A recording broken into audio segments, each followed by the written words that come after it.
Bonjour tout le monde et bienvenue dans la rubrique 2G. C'est un plaisir de vous retrouver aujourd'hui pour une nouvelle vidéo. Une vidéo, comme je dis à chaque fois, mais c'est toujours un petit peu vrai, toute particulière comme vidéo, puisque j'ai le plaisir d'avoir avec moi Anto. Comment ça va, Anto?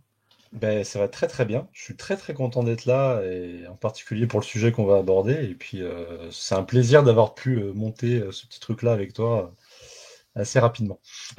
Ah ben, plus rapidement, en toute honnêteté, je sais pas si c'est possible. J'ai un Non. doute, hein. J'ai un doute, hein, parce qu'on a quand même été bougrement efficace. Ouais. Donc évidemment, on va parler des Gardiens de la Galaxie. Tout à Ah, fait. évidemment, Voilà. hein, De Wing, bien sûr, évidemment. de Halloween, évidemment. Non, mais on a décidé de faire, de reproduire le schéma qu'on fait déjà avec Spider-Man, c'est-à-dire qu'avec Spider-Man, on a décidé de se consacrer au run de Peter David sur l'incroyable Hulk, en se lisant les intégrales à la suite, et en proposant à chaque fois une petite vidéo qui sort sur YouTube, et ensuite qu'on retrouve en podcast sur les rubriques de G également, hein, parce que c'est moi hein, toujours en fait qui fait ça. Hein. Donc sur YouTube c'est les rubriques de G, sur les podcasts je te le donne en mille, c'est les rubriques de G Alors aussi. moi qui pensais que tu avais un assistant, je suis très déçu. Non, non, non, ça c'est Wen qui a des assistants. Moi, j'ai pas les moyens. J'ai petit budget, pas les moyens pour avoir des assistants. Rubrique top Et budget. exactement. Et donc ouais, bah l'idée, c'est de se prendre des intégrales de Hulk avec Spider-Man et puis à chaque fois donc de faire des petites vidéos. Et donc, alors je sais pas exactement, je me rappelle plus. Je crois bien que c'est toi qui m'as chauffé là aussi, mais j'avais bien envie de me faire chauffer. On s'est chauffé mutuellement parce que tu as quand même balancé les grandes idées du truc. On va pas se le cacher, voilà.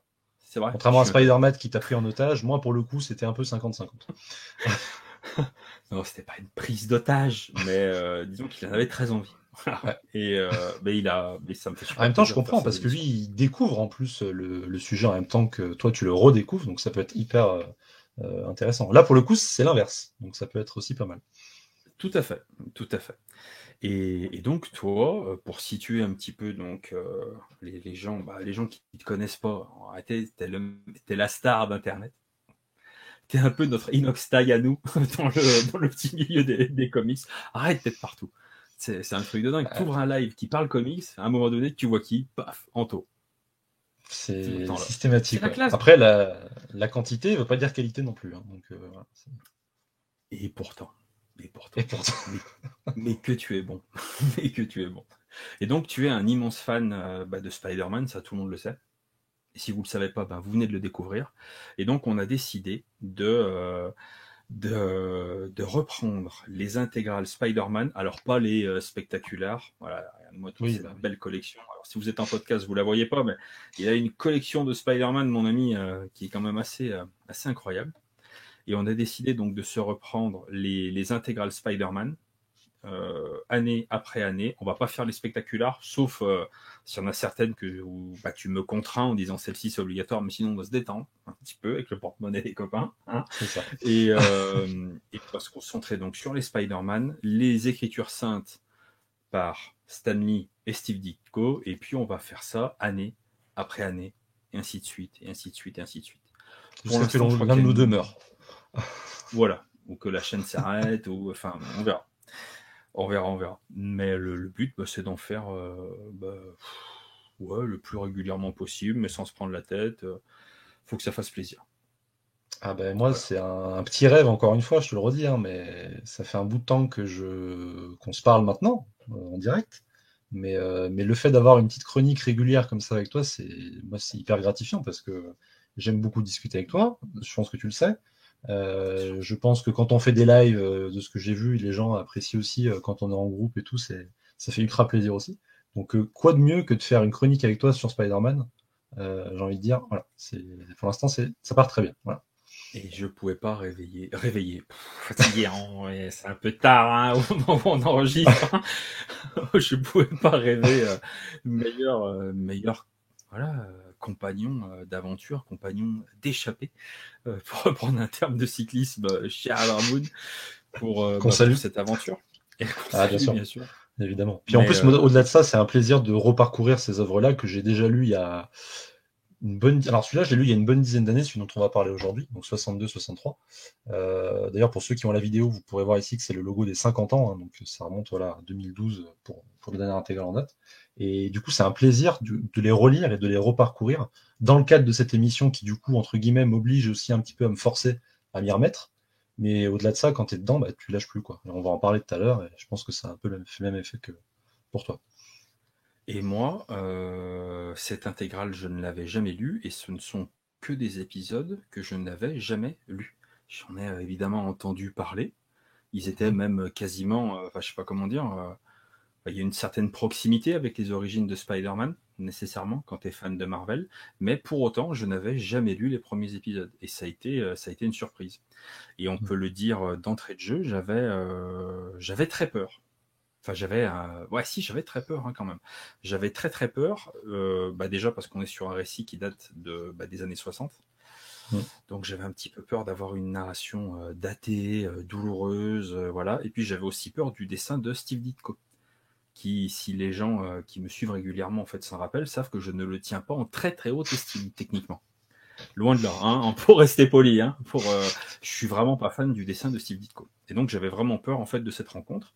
Et on va voir au fil de la discussion comment ça s'est passé cette rencontre. Et puis Entretien voilà. avec un Ditko.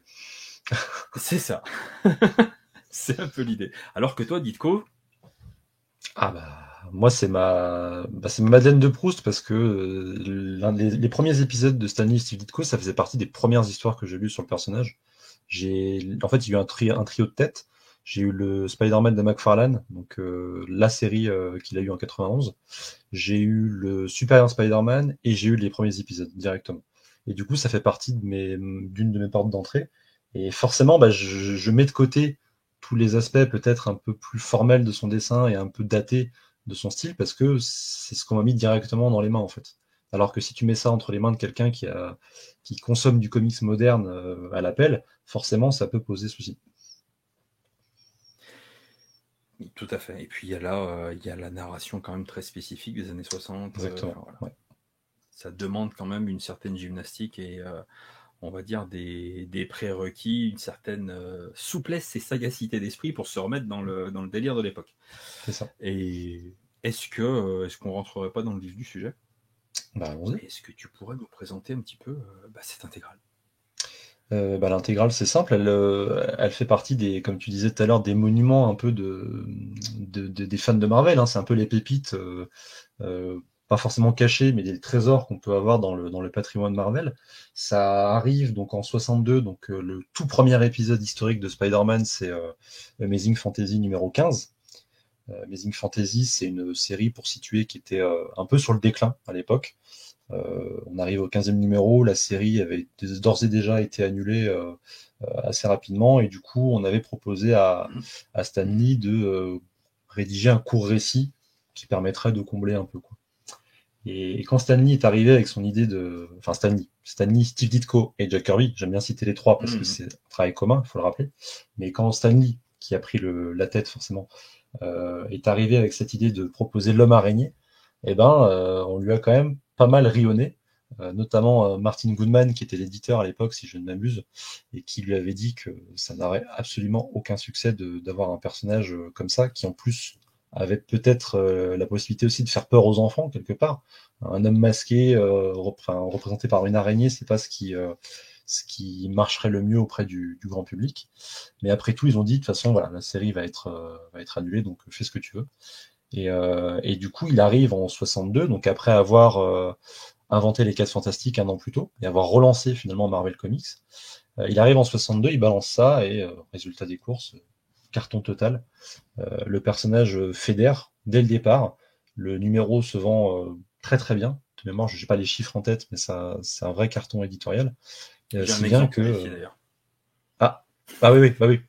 Et moi aussi, c'est pour ça d'ailleurs que je voulais attendre qu'on le présente ensemble, parce que voilà, c'est vrai que c'est un numéro qu'on trouve très facilement en brocante pour 10 centimes. Pas du tout, Pas du tout. pas du tout. C'est l'un des numéros les plus chers qu'on trouve dans les ventes aux enchères. Je sais plus à combien c'est vendu le dernier exemplaire, mais c'est C'est des hallucinant. millions. Ouais. C'est des millions et des millions. C'est pas autant que l'Action Comics de Superman, mais Mm. on est quand même très très bon, je Je pense. crois que c'est dans le top 3. Hein. Oui, bah oui, avec Action Comics numéro 1 et puis Detective Comics 27, je pense. C'est les trois indétrônables, de toute façon. Et bah, du coup, le succès, et un an plus tard, donc en 63, Spider-Man a droit à sa propre série, Amazing Spider-Man. Et à partir de là, c'est le début d'une belle aventure qui durera jusqu'à aujourd'hui et qui est encore inarrêtable, hein, pour l'instant. Tout à fait, malgré des années Ah, compliquées c'est ça. ça, c'est une autre histoire. On n'est pas encore arrivé dans les intégrales à ce qui s'est passé hier. On a Ouais. le temps, on a vraiment le temps avant d'aborder ce sujet, quoi. Et sinon, mais que dire, que dire? Moi, enfin, tu vois, d'entrée de jeu sur le premier épisode, le premier truc qui m'a marqué, tu sais ce que c'est de voir l'oncle Ben vivant. C'est couillon, hein. C'est Bah couillon. ouais, mais tu sais, aujourd'hui, c'est plus trop, comment dire, une certitude, hein, de le voir juste tout court ou d'entendre son nom, c'est déjà plus trop sûr aujourd'hui.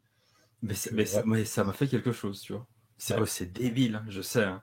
C'est que des comics et tout. Ah, je vais pas te dire, ça m'a fait un truc de fou. Mais quand j'ai vu l'oncle Ben vivant et donc avec des bulles de dialogue, j'ai dit waouh, putain. Enfin, ça m'a fait super bizarre, quoi. C'est autre chose qu'un Maccabée. Bah ouais, c'est la légende, tu vois. L'oncle Ben, tu le Ouais. vois tout le temps mort, à la limite, je sais pas, en fantôme ou je sais pas. Enfin, tu vois, mais j'ai aucun souvenir en fait de l'oncle Ben autrement que dans les films et tout. Et là, tu le vois, quoi. Mm. Et c'est assez hallucinant. Et bon, alors vraiment, enfin, je sais pas si tu veux qu'on prenne épisode par épisode ou On fait comme tu veux. Moi, je te suis. Je t'accompagne. enfin alors, tu m'arrêtes si je me trompe parce que toi tu viens de la finir, tu vois, il y a 5 minutes, moi il y a déjà 2 3 jours, tu vois. Mais bah, le premier épisode, c'est vraiment Stan Lee et Steve Ditko qui posent vraiment les cadres, le cadre de Spider-Man. Mm.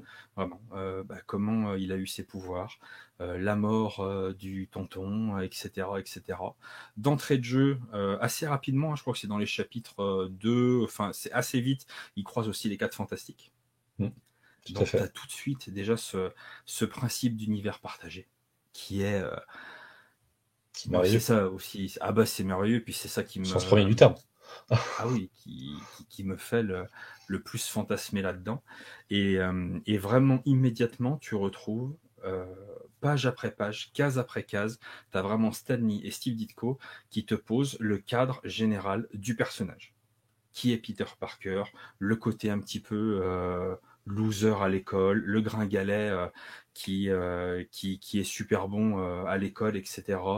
Le tonton, la tata, enfin vraiment, il te pose les codes et ce qui me fait le plus halluciner, et c'est aussi ce sentiment qui m'a accompagné tout le long des épisodes, c'est que à chaque fois, tu as vraiment l'impression que ces codes-là, ce cadre-là, eh ben, il perdure jusqu'à notre époque, jusqu'à encore aujourd'hui. Mm. Et je trouve que c'est assez fou de voir un cadre posé d'une manière aussi presque aussi simple, parce que c'est posé très très simplement au Ah final, oui, clairement. mais que ce cadre ait autant de poids et qu'il ait réussi à traverser les décennies comme ça. Et ça, c'est vraiment, j'ai trouvé ça vraiment hallucinant. Alors, est-ce que c'est mon amour de Marvel, du personnage, tu vois, qui me fait dire ça, mais j'ai pas été choqué par la narration. Mm. Évidemment, il y a une narration qui est quand même particulière parce que c'est les années 60. De la même manière où je préfère le dire tout de suite, moi, j'ai pas été choqué par la traduction. Vraiment. Oui, Je sais parce qu'on qu'il a l'habitude de faut dire glisser un mot sur Geneviève Coulon, hein, ouais, traductrice de ces intégrales. mais du coup, je sais pas, tu vois, je me suis mis dans le délire, dans le Mm. délire Geneviève Coulon, et je trouve que ça colle plutôt bien à l'époque, et puis bah, voilà, je sais pas, je me suis mis dedans. Alors il y Ouais, a bien de temps en temps, tu vois, des phrases où ouais. ça me passe Le pas, mais bon, polar, Parker le polar, voilà, c'est des mots Polar, un peu usés, mais bon. ouais, j'ai été regarder, tu vois, ce que c'était sur Internet Ouais, pour savoir que c'était le geek en fait de ouais, l'époque, c'est ça. Mais comme tu en dis, gros. c'est pas choquant parce que quand tu te mets dans l'esprit que c'est les premières années du personnage, dans les années 60, finalement, sa maladresse à Geneviève Coulon, elle a du bon quelque part. C'est plus choquant, par exemple, si elle devait traduire des intégrales des années 90, clairement. Mais sur les intégrales des années 60, c'est pas du tout choquant parce que c'est l'image un peu fantasmée qu'on avait de l'étudiant des années 60, qui, je le rappelle quand même, quand on regarde des images d'archives et tout, les étudiants des années 60, on a l'impression qu'ils avaient 30 ans, quoi. Je veux dire, C'est Ouais, vraiment c'est cette clair. image un peu à l'ancienne, quoi, avec le Peter Parker et son petit costume, ses petites lunettes rondes, Le petit ce côté un gilet. peu, ce petit gilet, voilà, le gars un peu chétif et à l'ancienne. Et moi, je suis un peu comme toi, je suis très client de ces ambiances-là. Et tout comme toi, j'ai trouvé que la narration de ces premiers épisodes, elle n'était pas aussi brute que ce qu'on pouvait avoir, par exemple, sur le Flash qui sortait à la même époque. Le Flash de Carmine Infantino, par exemple, qui pourtant sortait dans les années 60, mais qui avait ce côté un peu vieillot, pour le coup, dans la narration, alors qu'il y avait un héros plutôt jeune. Et là, bah, Marvel, ils ont montré à cette époque-là que, ils ont montré à DC qu'ils savaient y faire cette fraîcheur, entre guillemets, de narration et de récit, quoi. Qui c'était pas le cas de toutes les maisons d'édition. Ouais, et vraiment, ouais, vraiment surpris, tu vois, par la qualité du premier épisode. Et vraiment, Ah, il est j'ai excellent. halluciné, je m'attendais pas à ça. Et de la même manière, je m'attendais pas à ce niveau de qualité, pour être tout Mm. à fait honnête. Et je m'attendais pas aux épisodes qui ont suivi. Parce que si je te dis pas de bêtises, à chaque fois, évidemment, c'est un épisode, une histoire en un Ouais, épisode. ouais. C'est ça, pour l'instant, ils font ça. Ouais. Et à chaque fois, on se retrouve avec à chaque épisode Stan Lee et Ditko qui posent un vilain, une partie en fait de ce qui va faire le lore de Spider-Man, qui va créer en fait son univers. À chaque fois, Mm. tu vas commencer avec et à chaque fois c'est très marqué aussi, tu vois, par l'époque. Mais ça on y reviendra peut-être après. Mm. Tu vois, parce que t'as le donc si on se les fait, tu vois, dans l'ordre. On commence avec le Caméléon, qui est pas C'est une ça. création à ce moment-là. Je crois qu'il était déjà apparu, si je te dis pas de bêtises. Déjà apparu Je te dis dans une peut-être autre série, tu veux dire? ouais, je sais pas s'il n'était pas apparu dans les 4 fantastiques, ou je te dis peut-être une Oh, c'est pas connerie. impossible. Je t'avoue que là, je me souviens plus. J'ai lu les premiers épisodes des 4 Fantastiques, mais il y a longtemps, et je me souviens pas de ça, mais c'est Enfin pas bon, impossible. Clairement, c'est pas impossible.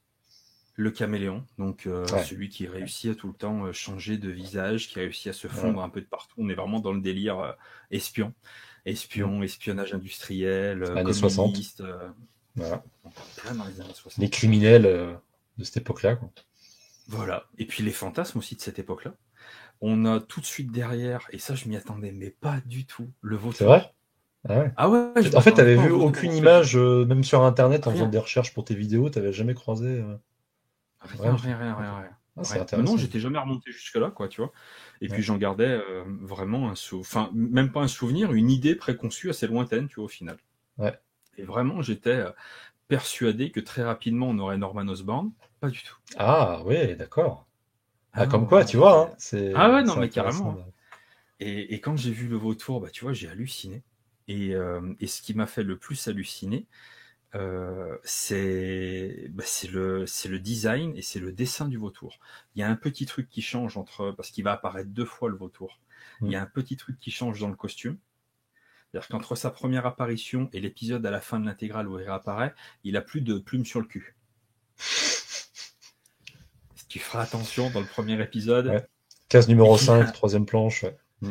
il a un petit croupion bien avec plein de plumes, tu vois. Et je pense qu'il y en a un Belle qui a dû se volaille. dire, ouais, belle volaille. Quel beau croupion. Et, et je pense qu'ils se sont dit, bon, quand il va revenir, le retour, ce qu'on va faire, c'est qu'on va lui plumer le cul. Hein. Non, non, vraiment, ça fait pas sérieux, tu vois, toutes ces plumes. Mais sinon, globalement, c'est le costume qu'on lui connaît encore maintenant. Et ce qui Mm. me fait le plus halluciner, c'est la gueule du vautour. C'est très, vraiment, c'est très particulier, c'est très caractéristique, et qui perdure encore aujourd'hui. Les Et crochus, ça, cette gueule un gueule de peu. vautour, quoi. Bah ouais, ouais, voilà, l'image de son personnage. Et le crâne rasé, les grosses Mm. oreilles, le nez recourbé, un peu voûté, tu vois. Et ça c'est un truc Ouais, qui m'a fait complètement. vraiment halluciner, quoi. Bah, le vautour, si tu veux, il inaugure finalement la partie des vilains de Spider-Man qui sont des vilains très totems animaux en fait. C'est le premier de cette lignée-là et Ah oui, tout à ça fait. sera suivi par la suite avec le rhino, avec le scarabée, Kraven, etc. qui vont à chaque fois s'inspirer un peu du milieu, le scorpion aussi, du milieu animalier. Et là, on commence, comme tu Le dis, avec un lézard, personnage, Doc Ock. le lézard, voilà, exactement. Enfin, Ouais, tous.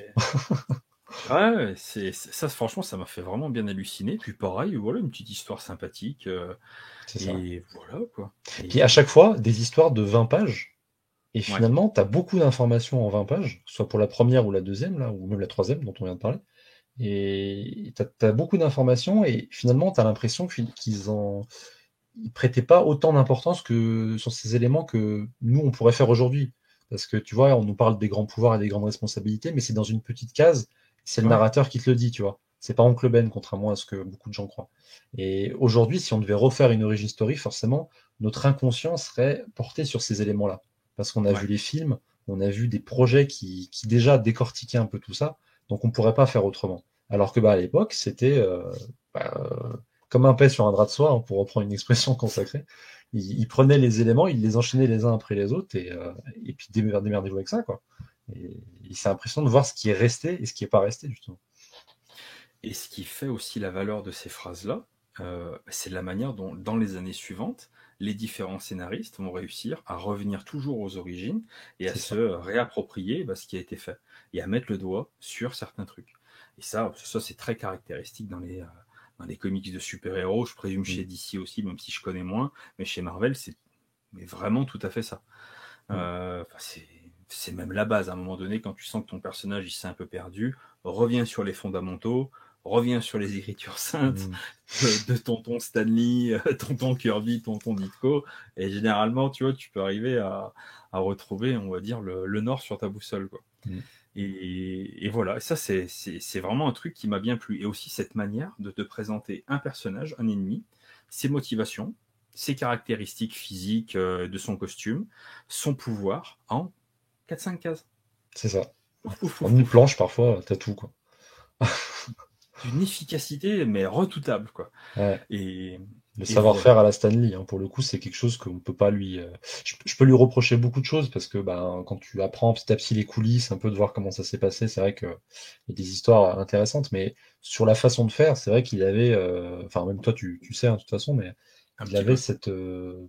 je sais plus comment ça s'appelait, mais la formule Stanley, en gros, Mmh. cette capacité, comme tu dis, en quelques planches, en quelques cases, à te proposer une histoire d'un personnage et à ce que tu te sentes impliqué dans cette histoire. Et ça, c'est vrai que c'est pas tous les scénaristes de l'époque qui savaient le faire. Ouais. Ça, c'est vraiment bien, quoi. Et l'épisode tout de suite d'après, alors là, ça peut pas, ça peut faire rire, mais en même temps, il y a des trucs derrière qui sont vachement intéressants. C'est le bricoleur que je connaissais Ouais. pas, hein. Alors là, la menace du grand-père qui bricole, tu te dis, putain, d'entrée de jeu, tu vois, de l'épisode, tu te dis, putain, c'est quand même chelou. Alors, c'est pas un méchant qui aura vraiment traversé les âges, encore que je serais curieux, tu vois, de sortir des fiches Wikipédia pour voir s'il Il n'est pas a, réapparu. Je il crois est qu'il a une carrière, réapparu. quoi. Ouais. Il a eu une petite carrière, ça fait partie des méchants, si tu veux, tertiaires, quoi. C'est pas Hmm, les fonds de tiroir non plus, mais on n'est pas non plus dans les méchants inoffensifs. Et même pour te dire, il a été un peu réécrit, notamment dans certaines adaptations, dans le jeu vidéo Miles Morales, par exemple.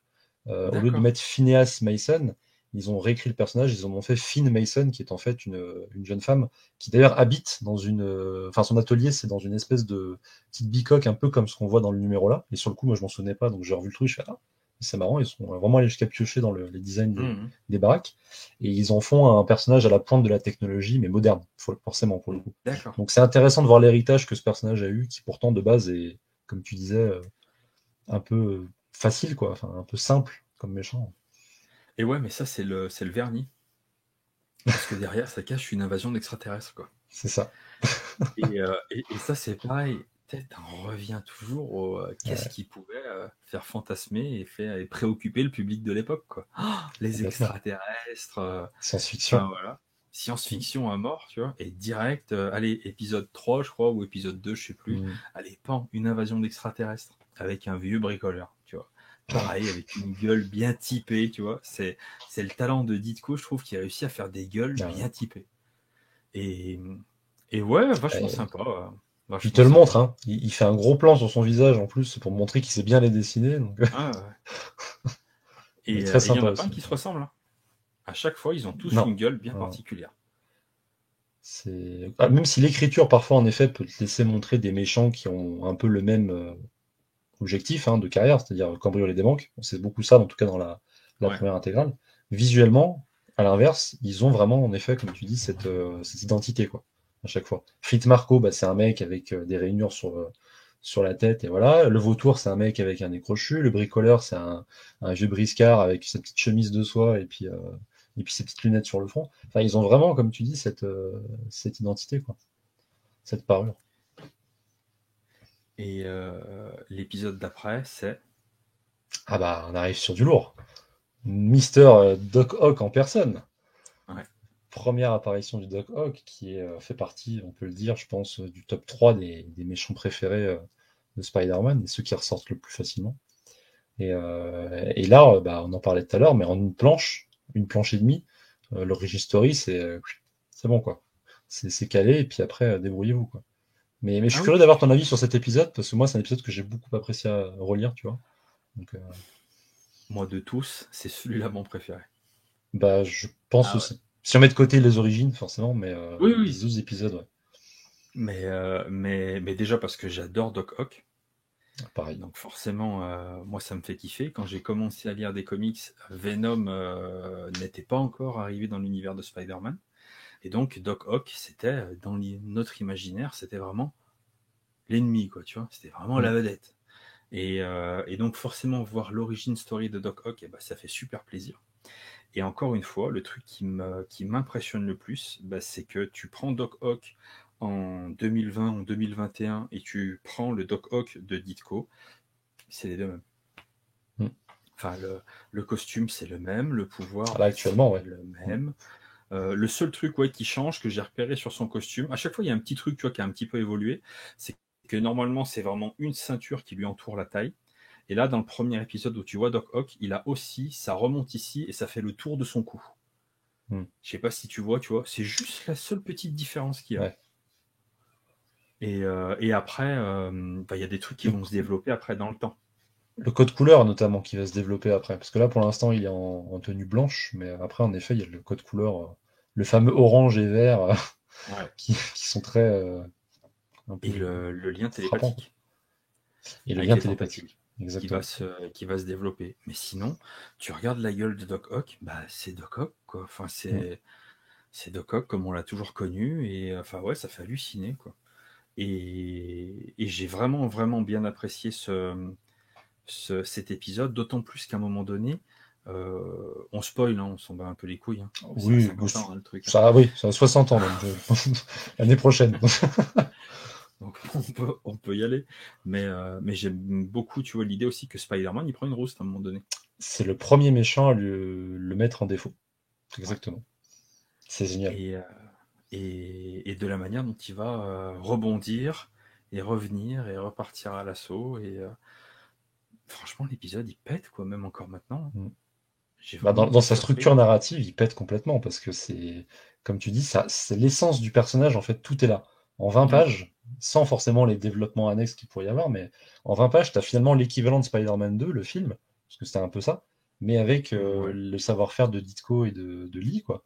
Et tu vois Peter qui se prend une rouste. Et d'ailleurs, dans le dessin animé de 94, ils avaient reproduit cet épisode-là, dans le sens où ça se passait dans un bâtiment. Il l'avait viré du bâtiment, Spider-Man, il avait atterri dans la flotte. Il n'était pas revenu tout de suite le combattre parce qu'il voulait prendre le temps de mettre en point un plan d'assaut. Et là, c'est exactement ce qu'il fait. Donc Ouais. c'est encore une fois, on n'est pas sur du Superman, on n'est pas sur du Batman du Golden Age qui va hop, réussir comme ça. On est sur une nouvelle vague de héros, un nouveau personnage qui doit apprendre de ses erreurs pour affronter ses ennemis. Et ça, c'est fascinant. Et qui est faillible. Et qui est bah, totalement. Et Totalement. voilà. Et ça, moi, c'est le genre de truc, moi, qui me fait mais totalement adhérer à un personnage. Le fait qu'il puisse glisser Enfin, sur une peau de banane, qu'il puisse à un moment donné douter, prendre une raclée, et ben en fait, et ben il est comme toi et moi. C'est-à-dire que bah voilà, on n'est que des êtres humains et mm, on a nos qualités, nos défauts, et puis à un moment donné, on peut se tromper, on peut se planter, on peut apprendre, et le plus important, c'est de repartir. Et c'est ça aussi qui te montre, tu vois. C'est mm. que ok, il a pris une rouste, très bien, il en tire les leçons, mais il y retourne quand même, tu vois.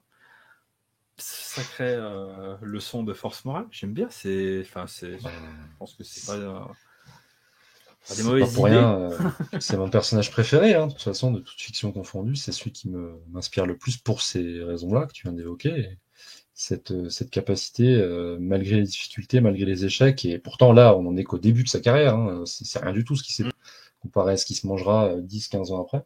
Mais rien que là, dès le départ, on te montre déjà la flamme qu'il a en lui, quoi. Et cette autonomie, finalement, qu'il va développer au cours de sa carrière. Tu sens que c'est un mec ordinaire, mais qui est pas ordinaire. Qui est, C'est ça. qui a un cœur énorme, quoi. Ouais, c'est vraiment balèze. Et le méchant d'après, pareil, allez, on continue. Allez. Et mon petit, ça nous balance qui? L'homme sable. Ah, tu vois, j'ai dit, mais c'est un truc de ouf. C'est un épisode, un personnage qui est une masterclass, quoi. Bim, bim, bim. Et ça déroule. Et pareil, l'homme sable, c'est l'homme sable. C'est les origines story de l'homme sable. Enfin, c'est celui, le costume, les pouvoirs, les points en forme de briques quand il veut. Tout est là. Enfin, moi, je trouve ça fascinant, quoi.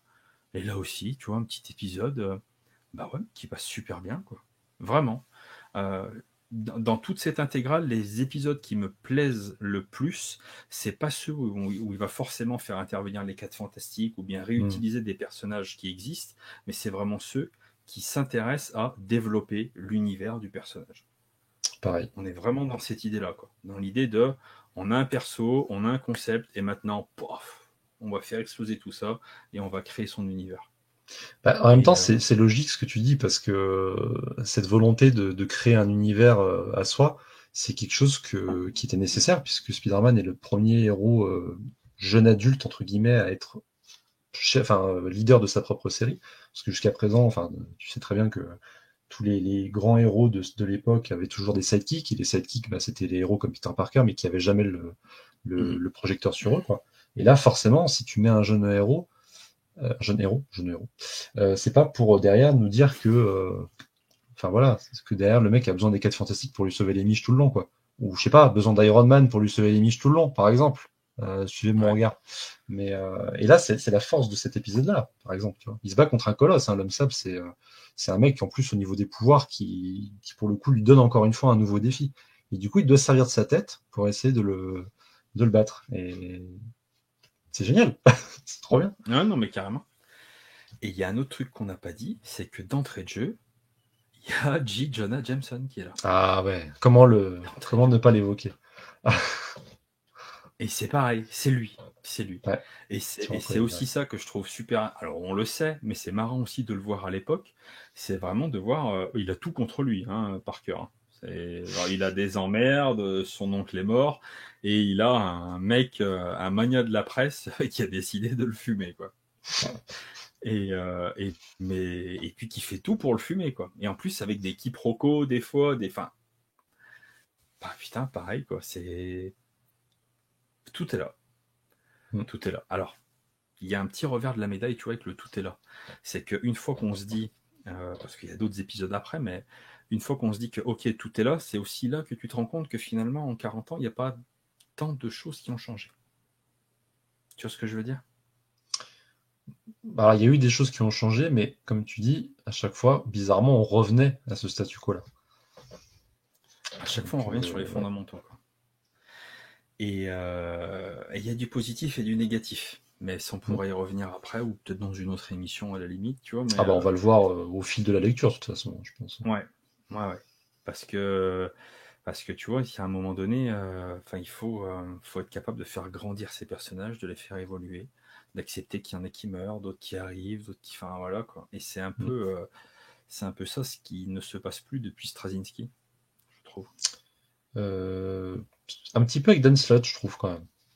Enfin, après, c'est pas le sujet, mais je trouve qu'avec Dan Slott, quand même, il y a eu 2-3 lignes qui ont bougé, quand même. Mais depuis Spencer, clairement pas. Ça, c'est clair. Spencer, il fait du lead, en fait, il fait du lead Ditko, mais moderne, quoi. Ouais, et moins bien. Ah bah moins bien, oui, parce qu'il reprend les personnages, il reprend le Big Man, il reprend Jameson, il reprend des méchants classiques comme Kraven par exemple, mais à chaque fois c'est pour refaire les mêmes sagas, quoi. Et bah, ça n'a pas cette fraîcheur justement de découverte qu'on avait dans cette intégrale, quoi. Kraven qui aurait dû rester mort, mais ça on en reparlera en 88. Voilà, donc dans longtemps. Dans longtemps. Dans très très longtemps. Et donc après l'homme sable, là, il va se friter contre le docteur Fatalis. C'est ça.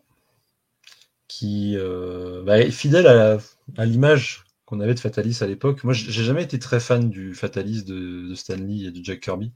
Du peu que j'en ai de ce que j'ai lu, je préférais davantage l'image du monarque qu'on a eu pour le coup dans des histoires plus récentes, comme Mark Waid par exemple, que tu as lu d'ailleurs il n'y a pas longtemps.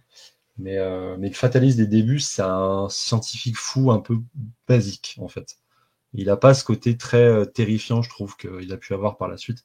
Où là, le mec va te créer une espèce de machine pour retrouver Spider-Man. Il va tomber sur un mec, pardon, il va tomber sur un mec en costume de Spider-Man, sauf que bah, c'est Flash Thompson qui s'était déguisé pour faire une surprise à Peter, pour essayer de le coincer. Et il va pas se En se poser la cachant question. derrière une barrière en bois. Voilà, derrière, ouais, en plus, toute cette scène se passe derrière une barrière en bois, ça casse un peu l'iconique de Fatalis, qui est un personnage qui arrive normalement, il n'y a rien qui existe, quoi. Mais là, le mec, il déboule derrière une barrière, il se casse, quoi. Il se cache derrière des palissades en bois. Et ça colle pas, tu vois. Non. Ça colle pas. Ouais. Et en plus, ouais, ça colle pas du tout. Et alors, tout à fait. Vraiment, je trouve que Fatalis, en plus, il a rien à foutre. Je l'imagine pas dans l'univers de Spider-Man. Ça peut arriver, mais là, tout de suite, tu vois, j'y vois pas tellement un grand intérêt. L'intérêt, c'est vraiment d'avoir cette idée, encore une fois, d'univers partagé. Et que des méchants puissent voyager. Enfin, voilà. C'est ça qui est le plus intéressant, je trouve. C'est marrant ce que tu dis, parce que même dès le départ de l'épisode, je crois qu'il y a un petit encart de l'éditeur qui dit ce que vous tenez n'est pas forcément le meilleur épisode, mais vous allez quand même kiffer. Donc déjà, même eux, ils te disent, en gros, on l'a fait, mais bon, vous verrez, quoi. On regrette. Donc c'est dire déjà si ils savaient que, comme tu disais depuis tout à l'heure, en fait, hein, que la richesse n'était pas forcément dans les anciens personnages, mais plutôt dans les nouveaux, quoi. Des fois, il y a des auteurs, il faut qu'ils mangent. Donc voilà, faut pas être bon à chaque fois, quoi. En plus, c'est un épisode qui est bourré d'action. C'est vraiment tout le focus est mis sur le découpage des scènes d'action et pas tellement sur la richesse de la double identité de Peter Parker, hein, dans cet épisode. C'est très peu mis en avant quand même. Et si tu nous parlais de l'épisode d'après? Très bon épisode du lézard, que j'aime beaucoup parce qu'il a eu forcément un impact sur la destinée du personnage, hein. On démarre dans un contexte en plus assez différent d'habitude, parce que là où tous les épisodes précédents se déroulaient à New York, là on est transporté en Floride, et on découvre que à la base, le lézard, c'est un méchant plutôt délocalisé, quoi, de Spider-Man. C'est pas du tout le méchant new-yorkais habituel, moi personnellement, voilà, que j'ai pu découvrir dans les égouts, dans l'arc Tourment, par exemple, de McFarlane, dont je parlais tout à l'heure. Mais là, c'est vraiment, on est dans un contexte très exotique finalement, enfin avec la Floride un peu fantasmée, mais des plages, etc., des grandes étendues de forêt, etc. Et là, on est dans un face-à-face un peu animal contre animal, là aussi, avec le lézard et ses armées de crocodiles contre Spider-Man qui est loin de chez lui, quoi.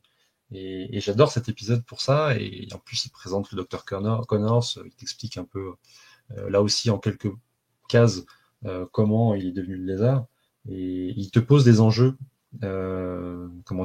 émotionnels, parce qu'on t'explique que le gars est le lézard contre sa volonté. On retrouve un peu le côté incroyable Hulk, en plus, cher à Stanley. Donc c'est très intéressant, et c'est un épisode que moi j'ai vraiment bien aimé, pour le coup. Et avec les mêmes codes couleurs à chaque fois. J'allais dire, le avec violet, le vert. Et le violet. Et le violet, ouais. Putain, c'est incroyable, quoi. Violet, vert. Ouais. À chaque fois. Et alors, pareil, exactement pareil que pour le vautour, Doc Ock. Ouais, pareil, tu vois, super épisode. J'ai été aussi. Ah, il y a un truc qui m'a fait halluciner, c'est qu'en quelques épisodes, c'est le 3e docteur qu'on voit, quoi. Ouais. Docteur Octopus, Docteur Fatalis, le Docteur Connors. Tu te dis, putain, les mecs, tu vois, ils étaient vraiment dans un trip où la science. Tu vois, ils s'imaginaient vraiment des trucs de ouf. Que le futur serait forcément bourré de science, ce qui n'est pas forcément faux, entre parenthèses. Mais tu vois, ils jouaient avec ces codes-là pour pouvoir imaginer tout et n'importe quoi. Et avec le petit revers de la médaille, le côté de Docteur Fou, quoi, tu vois. Et ouais, pareil, tu vois, super intéressant. Encore une fois, une histoire en un qui passe super bien. Peter Parker qui part en Floride avec J. Jonah Jameson, tu vois, pour essayer de prendre des photos de Spider-Man, un bordel. Mais ouais, vraiment bien, quoi. Vraiment, vraiment bien. Il y a pas, tu vois, il y a pas forcément à chaque fois énormément de choses à dire sur chaque épisode, parce que de toute façon, on peut passer 1 heure sur chaque épisode. Non, non. Mais Alors, peut-être, un petit point, je sais pas si tu l'as noté, mais ça fait déjà quelques épisodes qu'on voit Betty Brandt en fond, en général, dans les intrigues. Et là, c'est le premier épisode, je crois, de mémoire qui. Non, c'est peut-être juste après, mais en tout cas, c'est dans ces épisodes-là qu'il y a une espèce d'alchimie qui commence à se créer entre Peter Parker et Betty Brandt, qui, t'appelles ici, ça une Peter. alchimie, toi? Bah ouais. Mais c'est pour Bah, en ça tout que cas, les il y a gens une. t'aiment bien. Parce que t'appelles ça une alchimie. Moi, je dis, va la serrer, Peter. Non, pas encore, pas encore. Il y a encore un peu Ah, de gros, boulot. il y a un moment donné, quand ils sont tous au pied du bureau, là, les deux. Ah, c'est après. C'est après, tu vois. Ah Mais ouais, là, c'est justement, dans après. l'épisode du lézard, tu vois, dans l'épisode du lézard, c'est encore de Ouais, l'alchimie, tu vois. ouais, ouais. Ouais. On la connaît bien, cette alchimie, Ah, puis avec moi, les je sais ce qui hormones se et tout. passe. Je sais ce qui se passe, donc voilà. D'accord. Je Ah, peux tu sais ce qui se t'assurer que. passe après, toi? Bah ouais. D'accord. Il reste soft? Ah, bah avec Betty Brandt, c'est pas non plus. Ouais, Ça parce que déchaîne pas voilà, les passions, quoi. enfin, bon. Désolé. Le trip de la Non, secrétaire, c'est pas pour cette fois. quel dommage. Il était si bien parti, le petit. C'est dommage. Et donc, ouais, après, retour du vautour. Ouais. Ça aussi, tu vois, ça, et qui n'a plus de plume au cul, comme je le disais tout à l'heure. Ouais. Et comme je le disais, bah, c'est pareil, tu vois. Ça n'a l'air de rien, mais ça te montre que bah, les méchants, ils vont revenir, ça va être cyclique, ils vont venir, Mm. il va y avoir des trucs avec eux, ils vont repartir pendant un moment, puis ils peuvent potentiellement revenir, ils s'évadent de prison, enfin voilà, quand on commence déjà à rentrer déjà dans ce processus, Mm. évasion, arrestation, prison, évasion, arrestation, prison, un processus qui va durer pendant 40 ans, quoi. Ouais. Bien même. Et mais voilà, ça fait partie du truc. Et à chaque fois avec les êtres humains normaux qui passent pour des paincus parce que personne n'arrive à arrêter le vautour. Oh, il s'évade de prison quand même. Oh putain, ça fait rire comme il s'évade. Sans déconner. Il se construit son costume dans sa cellule et il Ouais. se barre de la cour comme ça. Enfin, mais vraiment. Il Mais écarte oh les bras putain. et puis c'est bon. Ah ouais, il a son costume et allez, hein, salut tout le monde. Et tout le monde reste choqué. Oh merde, le vautour. Ah bah, il s'est barré Ouais, le la vautour. population des comics, enfin dans la population dans les comics de ces années-là, c'est vrai que c'était beaucoup de figuration quand même. C'est des têtes qui popaient comme ça pour faire de la phrase de présentation, d'exposition en fait, hein, tout simplement. Et ça se voit beaucoup dans cet épisode notamment. Ah, le vautour est là, ils sont en train de se battre. Ah, ils sont en train de tomber, je me demande qui c'est. Ah, bah c'est le vautour et Spider-Man. C'est cette manière de d'étendre un peu la narration sans passer par des grosses cases jaunes blindées de texte. Donc, quelque part, c'était pas mal, mais pour nous, pour le coup, ça peut paraître un peu daté, quoi. Ouais, puis c'est marrant. Après, voilà, faut se mettre vraiment dans le délire de l'époque, quoi. C'est sûr que si tu ouvres une intégrale 62-63 en espérant lire euh, la même narration qu'avec Dan Slott, Mm. tu vas être déçu, toi. Ou toi, Oh, tu, je le sens. tu vas pas arriver jusqu'à l'épisode du bricoleur, toi. C'est sûr et certain. Bah ouais, mais forcément, t'exploses en plein vol, quoi. Ouais, Faut être bien conscient de ce que tu vas chercher et de ce que tu vas trouver, surtout. Là, ouais, on est surtout. sur de l'archéologie, Ouais, c'est ça, hein. clairement. Bah, c'est ce que tu disais en off, hein. C'est ce côté, Ouais, on va piocher dans les trésors. On est un peu les Indiana Jones finalement de tout ça. Et c'est ça qui me fait kiffer, quoi. c'est une démarche qui C'est, est pas forcément accessible. Mais une fois que tu es dedans, ça me fait kiffer aussi, perso. ouais. Et après, je pense qu'il faut déjà connaître bien les personnages, bien Mm. les aimer pour avoir Oui. envie d'aller chercher des trucs comme ça, en sachant que c'est pas du tout obligé. Non, Mais non, bien après, sûr. et ça n'a rien d'élitiste, hein, ce que je veux dire, parce que je suis pas du tout dans ce délire-là. Mais après, ça dépend à un moment donné jusqu'où ta passion en fait de l'univers, des comics, des héros de Marvel, en fait, elle va te mener. Est-ce Mm. qu'à un moment donné, tu auras envie vraiment d'aller comprendre derrière les histoires comment ça a été créé? Parce que tout ce qu'on dit depuis tout à l'heure, en fait, c'est ni plus ni moins ça. Ça ne veut pas dire qu'on sait comment ça a été fait, mais on essaye de s'attacher à tous ces petits détails qui te rendent l'histoire intéressante. Tous ces petits détails de la création du truc. Moi, c'est Mm. sur des vieux épisodes, du vieux matos, pour moi, l'intérêt, il est là. Plus que l'histoire. Vraiment. Mm. L'histoire, à la limite, elle est anecdotique. Doc Ock, je le connais. Le vautour, je le connais. J'ai rien... Enfin, foncièrement, j'ai rien appris. Mais c'est la construction qui m'intéresse. La manière dont ça a été fait. C'est très paradoxal comme approche finalement qu'on adopte parce que bah, on connaît les personnages, parce qu'on a eu des versions plus récentes, mais ces versions plus récentes sont issues de ces histoires-là, des histoires dont on Ouais. parle actuellement. Donc finalement, il y a une démarche très paradoxale et très contre-courant. On va aller voir ce que c'était avant, parce que genre nous, on connaît du coup, on sait ce que c'est, on a vu les films, mais les films se basent là-dessus. Hein. Sam Raimi, par exemple, c'est basé essentiellement sur ça. C'est Ouais, les ouais, travaux grave, qui l'ont influencé pour ces films. Quoi. grave. Donc j'aime Mais bien en même l'approche. temps, mais tu prends juste cette première intégrale, mais il y a de Ah quoi bah c'est faire une mine 5 d'or. 6 films. Hein. Ouais, ouais. Facile, hein. Tu peux au moins faire Facile. une Hein. trilogie rien que sur ces premières années, quoi. Et bon, après, petit aparté, mais c'est ce que j'ai pas retrouvé, par exemple, dans les deux derniers films, qui pour le coup s'inspirent de ce Peter Parker-là, qui est un Peter Parker jeune, débutant, mais qui part dans un autre délire, alors que pourtant, tout est là, quoi. Tout est dans ces histoires-là, et alors oui, tu peux omettre les histoires avec le bricoleur et Fatalis, clairement, c'est pas nécessaire, mais pour le reste, t'as toute la saveur et la richesse du personnage, elle est là. Le mec qui va affronter le vautour, qui va se prendre une rouste, et qui va le voir 5 épisodes après, il va réussir à mettre au point cette espèce de petit émetteur pour le battre. Et après, lui va se rendre compte que bah, c'est bon, tu vas pas me la faire 2 fois. Et du coup, ils Hmm. apprennent l'un de l'autre. Et cette relation avec les méchants qui me manque un petit peu aujourd'hui. Parce qu'il y a ce que j'appelle des personnages parasites. Voilà. Et ce qu'on n'avait pas ici. Voilà. Donc, Ah bah oui, là c'est vraiment très frontal. Hein. Il n'y a que eux. il y a que eux. Donc Tante May, Jameson, Brandt à la limite, mais après le voilà, reste, c'est. Voilà. c'est très très frontal comme truc. Mais en même temps, c'est vrai qu'à l'époque, il n'y avait pas besoin de plus. Et quand tu veux Non. construire un univers, il n'y a pas, pas forcément besoin d'autre chose. Quoi. C'est soit ton idée de base elle est bonne, ton personnage il est bon. Après, raconte-le comme il faut et voilà quoi. Ce Mm. sera déjà un bon début. T'as besoin de me rajouter des figures imposées, des trucs. Des personnages secondaires. Des fois, la simplicité, c'est le chemin le plus court vers la qualité. Mm.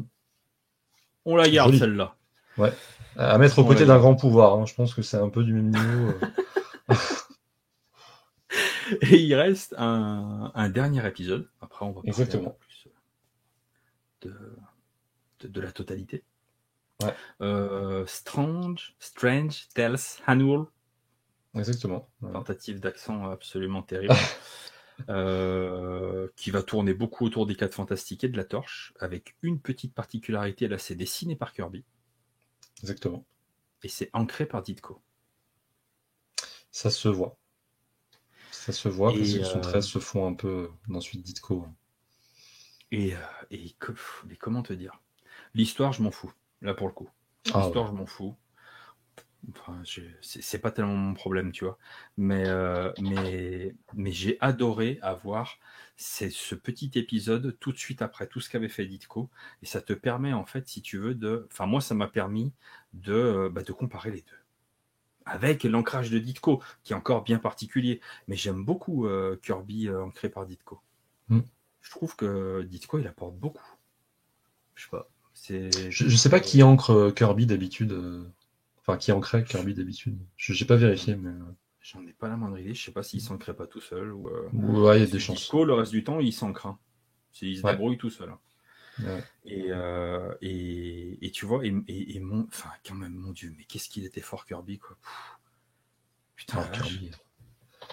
Kirby, c'est. Ouais, c'est. Alors, moi, personnellement, je saurais pas choisir entre Ditko et Kirby, personnellement.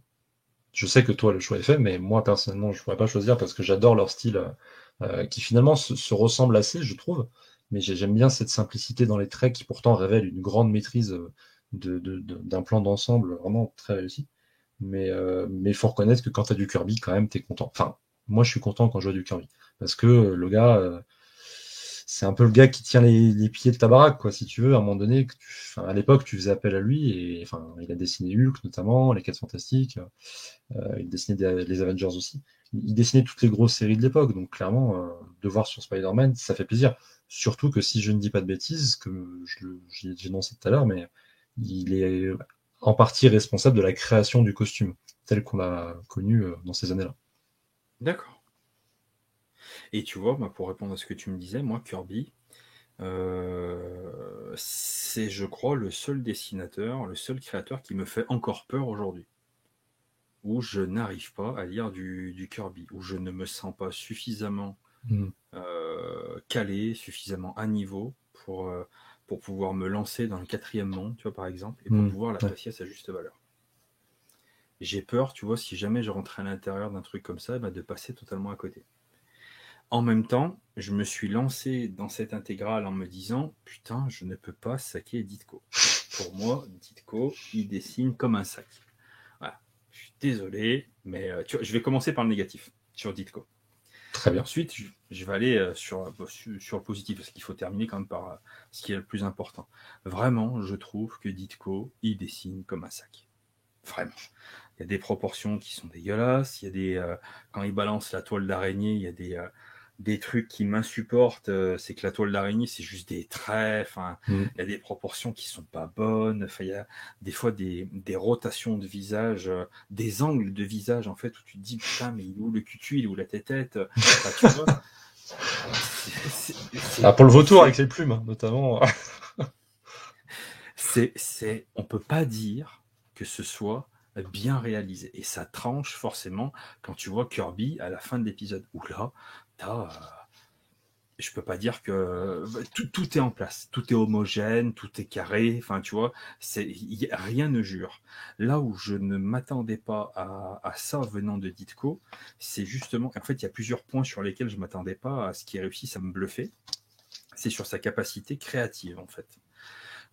Sur les visages. Les visages, on l'a tout à l'heure évoqué, mais je veux le réaffirmer ici, vraiment, il fait des visages qui sont extrêmement vivants, extrêmement surprenants, extrêmement caractéristiques. Et la preuve en est, s'ils ne l'étaient pas, ces visages-là n'auraient pas traversé d'une manière aussi nette toutes ces décennies. Ce serait impossible.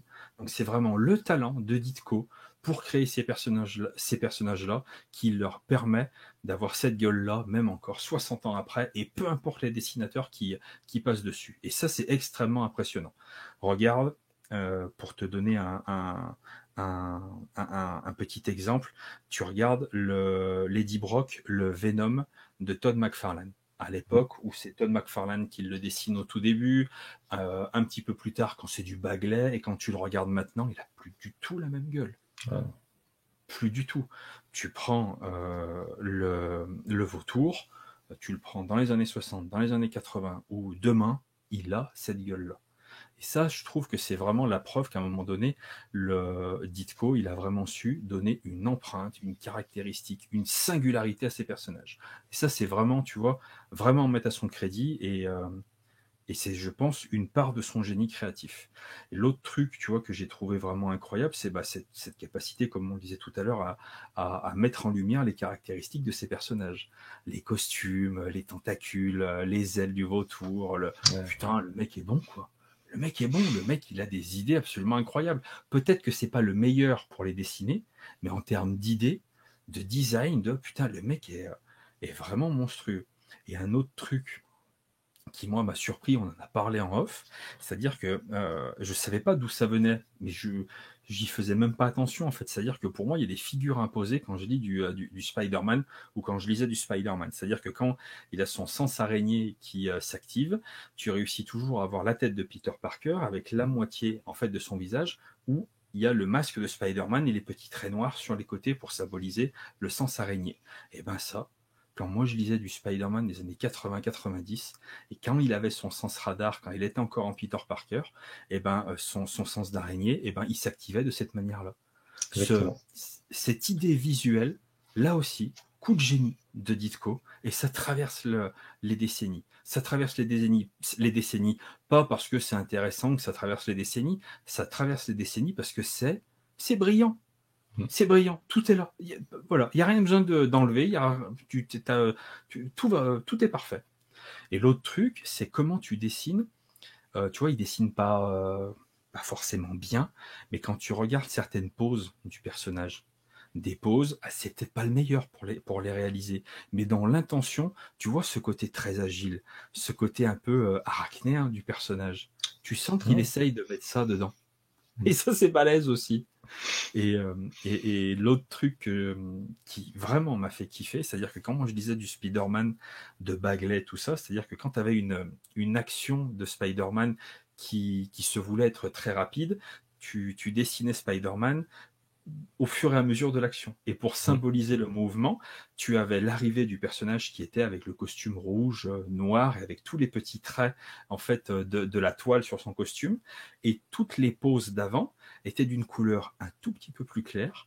Et pour symboliser le mouvement, on effaçait les toiles d'araignée sur le costume. Et ben ça c'est Ditko. Et ben, ça aussi c'est. Et c'est des choses que tu vois souvent, ça, en plus. Même maintenant. Ouais. Encore maintenant. Mais oui. Et ben c'est Ditko. Et c'est pas un petit peu Ditko. C'est pas est-ce que ce serait pas Ditko. Non, c'est mort. C'est lui à 100%. Et ça, waouh, putain, ben ça m'a soufflé, quoi. Vraiment. Ça m'a mis sur le cul. Donc, il dessine comme un sac, mais c'est un génie. Est-ce qu'on n'aurait pas une petite évolution de ma part, tu vois? Et franchement, moi, ça me va très très bien. C'est ce qu'on passe de il dessine comme un sac et il a rien inventé, à il dessine comme un sac et il a apporté des choses. Donc c'est cool. J'ai pas dit il a rien inventé. J'ai dit il dessine vraiment mal, tu vois. Ouais. Et bon, c'est toujours pas le roi du dessin, mais le mec est un génie créatif. Là-dessus, ouais. Et franchement, pour avoir lu un peu, alors j'ai pas tout lu, mais d'avoir un peu feuilleté aussi ce qu'il a fait sur les Gardiens de Terre 4 chez Urban, chez DC, qui font partie de ses travaux des années 60 aussi. C'est lui notamment qui avait dessiné les épisodes de Blue Beetle, comment il s'appelle ce personnage, de la question. Tu vois, il avait dessiné pas mal de ces héros-là dans les années 60. Et il a un vrai génie créatif, vraiment. Je suis pas un expert en dessin, encore une fois, hein, mais avec le temps, j'arrive à voir quand, en effet, comme tu l'as très bien démontré, quand un dessinateur apporte des choses sur le point de vue visuel, même sans que ce soit dans le style graphique, mais juste dans les idées qu'il peut avoir pour les mettre en scène, en fait, ces personnages, et du coup les iconiser. Et ça, c'est complètement réussi de ce point de vue-là. Et après, il sera très très bien récupéré aussi par Romita et tout, on y reviendra. Hein. Mais déjà, de base, je trouve qu'on commence très bien, quand même. Voilà. Ben ouais, grave. C'est-à-dire que Ditko, pour te mettre en place un personnage, un univers, des méchants, une galerie de méchants, bah ouais, en fait, c'était le bon gars qu'il fallait sur la bonne série au bon moment. Tu pouvais pas rêver mieux, effectivement. Et ça, bah, je le voyais pas.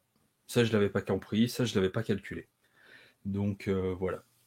Dites-vous bien que putain, on est très très loin d'être des spécialistes de comics. Hein. Moi, je vous le dis. Ouh là là. Ouh là là là. Mais on en est à des années-lumière. Mais il faut en avoir conscience et puis avoir un peu d'humilité. Hein. Mais pas que nous, hein, de l'humilité. C'est pour vous. Non, mais c'est important d'avoir de l'humilité sur un truc, tu vois, qui a 60 ans d'existence. Enfin, il y a très très peu de personnes, et notamment en France, où tu peux t'asseoir, te taire et les écouter. Il y en a, hein. Il y en a, hein. Vraiment, il y en a, il y en a.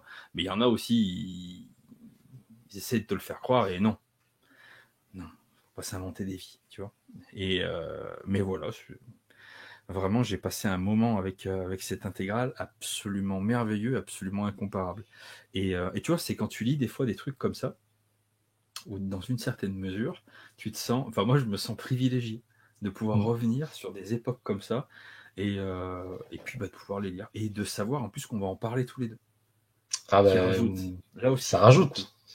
Ah ouais, ça rajoute. Et puis j'ai très très hâte. Alors j'espère que le deuxième rendez-vous est acté, mais j'ai très hâte de te retrouver pour 64, parce que 64, si déjà là on est sur une Madeleine de Proust, la 64 c'est le cake hein, en entier. Hein. C'est vraiment, j'ai bouffé ça quand j'étais au collège et je l'ai bouffé, rebouffé, rebouffé parce que c'était une intégrale que j'avais au collège. Et j'ai très hâte qu'on en parle parce qu'il y a des épisodes d'une qualité vraiment encore pour moi mieux que 62-63. On en reparlera. Je te cache pas que j'ai feuilleté le sommaire. Ouf. Il y a des choses intéressantes. Ouh là là. Ouh là là. Il y a de belles Toi qui aimes bien les épisodes, un épisode, une nouveauté, enfin un truc entre guillemets culte. Ça continue quoi. Ça continue. Voilà, c'est ce que j'ai vu dans le sommaire. J'ai fait ouf, une masterclass, pouf, une deuxième, pouf. Oh là là. Un annual aux petits oignons. Voilà. C'est pas toujours le cas des annuals. Là. On a preuve, hein, le Strange Tales, tu vois, moi personnellement, hormis Kirby, comme tu disais, l'histoire, bon, un voleur de tableau, voilà, c'est pas non plus incroyable. Mais l'annual, le premier annual de Amazing Spider-Man, dont on parlera plus tard, du coup, voilà, ça s'est posé les bases en termes de culte, quoi. Voilà. Est-ce qu'on peut conseiller cette intégrale? Complètement. À qui on Pas peut la n'importe conseiller? qui, Vas-y, dis-nous parce tout. que t'en as très très bien parlé, hein, je vais répéter un peu ce que tu as dit, mais il faut avoir des prérequis dans le sens où il faut pas se dire que vous allez lire ça comme vous allez vous enfiler des numéros de Nick Spencer, par exemple, ou des Venom de Donny Cates, etc. Je sais pas, hein, pour des exemples plus récents. Il faut vous dire que vous partez dans une plongée, entre guillemets, un peu tel un ingénieur, quoi, finalement, tel un architecte. Vous allez découvrir les secrets et les fondements un peu du mythe de Spider-Man. Il faut partir du principe que tout ne va pas vous être donné non plus. Voilà, il y a des ajustements à faire en termes de narration, en termes de dessin, ce que vous voulez. C'est quelque chose que je recommanderais c'est marrant parce que tu vois, paradoxalement, je les recommanderais quand même à des gens qui aimeraient débuter, parce que vraiment, tu trouveras pas plus en termes d'origine que ça. Mais il faut que ce soit des gens qui ont déjà peut-être cette ouverture sur le fait que les comics c'est un genre pluriel et que tu as différentes sortes de dessins. Je le recommanderais pas à quelqu'un qui cherche un récit pour se détendre et qui aimerait un truc feel good moderne, parce que là, c'est le meilleur moyen pour que la personne plie bagage et puis ciao, Ah quoi. ouais, c'est clair. Mais Il pète en l'air, voilà. là. Bah là, Il ouais, je explose. pense que c'est terminé, quoi. Mais quelqu'un qui aimerait faire cet effort, même pour qui ce serait le premier comics, hein, mais quelqu'un qui aimerait faire cet effort, et je sais qu'il y a beaucoup de gens enfin moi pour en avoir un peu vendu au boulot, etc., je sais qu'il y a des gens qui me demandent souvent le début, en fait. Par quoi je commence pour lire Spider-Man? Quel est le début, en fait? Donc je leur explique tout ce qu'on a dit là pendant presque une heure, mais à la fin ils me disent ouais mais du coup c'est un peu vieillot, c'est un peu machin et tout. Et je leur dis du coup tentez pas tout de suite, partez sur des récits plus modernes et après vous y revenez. On en parlait en plus entre nous tout à l'heure pour la petite anecdote sur le personnage de Hulk du coup, par Peter David, de commencer à un certain moment plutôt qu'au début du run. Et ben là c'est pareil, je pense qu'il faut, quitte à rester dans les intégrales, n'hésitez pas à commencer en, je sais pas, 73, parce qu'il se passe un gros truc en 73, mais n'hésitez pas à commencer par là. C'est déjà un peu plus accessible, c'est déjà plus dans le flot d'une narration qu'on pourrait trouver. Ça reste ancien, mais c'est peut-être un peu, voilà, il y a 10 ans de moins que sur ce genre de récit-là. Et après, voilà, il faut y aller, en fait, en ayant conscience des choses, quoi. Oui, oui, oui. Et avec l'envie vraiment de découvrir des choses qui vont au-delà de l'histoire qui est racontée. Si vous... Vous avez vu Homecoming? Vous avez vu Homecoming? Lisez ça. Et après, on en reparle. Oui, c'est pas le même personnage. C'est pas le même personnage et c'est une plus grosse déception, justement. Mais justement, Ah quelqu'un qui a bah, vu des films, même Sam Raimi, même Mark Webb, ce que vous voulez, lisez ça après. Et il y a des cases, des choses qui sont des choses qui ont été reprises dans les films dont vous avez tous conscience, mais c'est intéressant de voir comment on passe du papier à l'image. Alors c'est très cliché ce que je dis, hein, mais là ça se voit vraiment avec ce genre de personnage parce qu'il n'y a pas eu 36 façons de faire Spider-Man. Alors que par exemple quand tu prends les X-Men, les X-Men après tu peux déjà te poser la question quelle équipe des X-Men, tu vois. Parce qu'il n'y a pas forcément une équipe prédéfinie. Là, enfin c'est Peter Parker, tu vois, donc tu peux déjà plus comparer les choses. Et moi je serais curieux d'avoir des avis de personnes qui tenteraient peut-être l'aventure après avoir vu notre vidéo, ou pas que, hein, mais qui aimeraient tenter l'intégrale et voir comment les personnes réagiraient. Parce que je suis persuadé qu'il n'y a pas qu'une seule façon de réagir à ce genre d'ouvrage, quoi. ouais, bien sûr. Et je pense qu'il y en a beaucoup qui seraient surpris par la qualité du truc. Vraiment. Je pense. Vraiment. Parce que et moi le premier, hein, c'est jamais facile hein, de. En fait, jusqu'aux années, on va dire 75, tu vois, je rentre assez facilement dans les récits. Mm. Et avant les années 75, ouais, j'ai vraiment du mal, tu vois, avec la narration. C'est vraiment, ça devient un truc qui est vraiment plus de mon époque, Mm. où j'ai pas assez de références, tu vois, c'est une lecture qui est moins naturelle. Et là, ça s'est très très bien passé, quoi. Je me suis pas posé la question. J'ai pas eu le Mm. sentiment de lire un truc. Si, enfin, évidemment que tu sens que ça date de cette époque-là, parce que t'es en plein cœur de cette époque-là. Mais c'est relativement moderne pour l'époque, hein, vraiment. Hein. Mm. Ouais, C'est complètement. assez bluffant. Hein. Voilà, je pense qu'on a fait. J'ai été bavard. Hein. Je pense qu'on a fait à peu près le tour pour cette première intégrale. Ouais, complètement. Pas mal de trucs. Faut se garder quelques cartouches pour les prochaines. Parce que Ditko et Ellie Comme. vont rester au moins 3 ou 4 intégrales de mémoire. Donc il y aura Ouais, des ouais. choses à redire à ce moment-là aussi. Ouais, parce que ça va évoluer forcément. Bah, ils sont restés. Ditko est resté jusqu'à 66, de mémoire, 1966. Donc après, c'est Romita qui est arrivé. On en reparlera à ce moment-là, mais il y a des petites anecdotes assez intéressantes. Mais déjà, il a fait une trentaine de numéros, peut-être un peu plus, quarantaine. Et déjà, là, il y aura des choses à redire. Je pense même, toi, au niveau du style, je pense que tu auras des choses à redire parce que moi, personnellement, j'ai constaté une amélioration, forcément, une meilleure prise en main Une du évolution. personnage, une évolution, quoi. Ah bah il part de loin de toute façon. Hein. Pour passer du sac à la valise, bon voilà, tu sais. Mais quel enculé je suis. Il dessine comme un sac, Ditko. Mais je n'ai aucune honte. En même temps, putain les gars, Ouais. va falloir se lever de bonne heure pour me prouver le contraire. Hein. Je vous le dis tout de suite. Hein. Waouh. Enregistrez Mais bien ça, on en reparle. bah là sur ces intégrales, c'est pas, c'est pas là qu'est l'intérêt. C'est pas là que réside son génie. Et voilà, il fallait le lire pour se rendre compte où c'est qu'il était. Et pourtant, hein, quand même, hein, tu vois, là, je suis sur quelques pages. Ça va. Hein, quand je dis il dessine comme un sac, je suis vraiment méchant. Hein, mais c'est vrai qu'il y a des fois où c'est vraiment pas ouf. Mais enfin, globalement, ça reste quand même de bonne facture quand même. Quoi. Faut pas déconner. Mais il y a des fois où, je présume qu'il était pris par le temps. Ou je sais plus lequel c'est là qui, à un moment donné, Spider-Man l'emballe dans sa toile. Regarde bien comment la toile elle est dessinée. Hein. Bien. Mon grand de 9 ans, il te l'a fait la toile. Te casse pas la tête. Hein. Tonton Steve, te casse pas la tête. Si t'as une course à faire, on te la fait la toile. C'est pas un problème. Si c'est pour faire ça, on peut tous le faire. Voilà. Mais c'est une case. Quoi qu'il en soit, ça me fait extrêmement plaisir de me lancer dans cette aventure avec toi. Ça va être top, je pense. Moi, c'est pareil. Je pense. Très content. Je pense. Je sais pas comment on va en ressortir. Financièrement, personnellement, amoindri. Toi, oui, moi, c'est déjà fait. Donc, à partir de là. Voilà.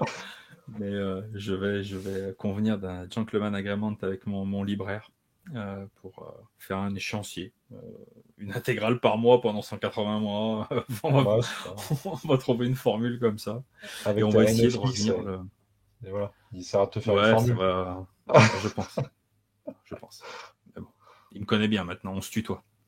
Quand ton libraire te tutoie, c'est gagné. Ouais, pour lui surtout, pour lui. Toi qui es un fan de ces ligues, quand tu rentres dans les librairies qui fait ah comme ça, ah merde. C'est que tu t'es fait niquer à un moment donné. Allez, on va rester là-dessus. On vous dit à très bientôt pour une prochaine intégrale, l'année 64, si je dis pas de bêtises. 64, exactement. Avec plein de bons personnages, plein de bonnes histoires, j'en doute pas. Et on vous dit à très bientôt, puis passez une excellente fin de journée. Et au plaisir de vous revoir. À bientôt, salut. À bientôt.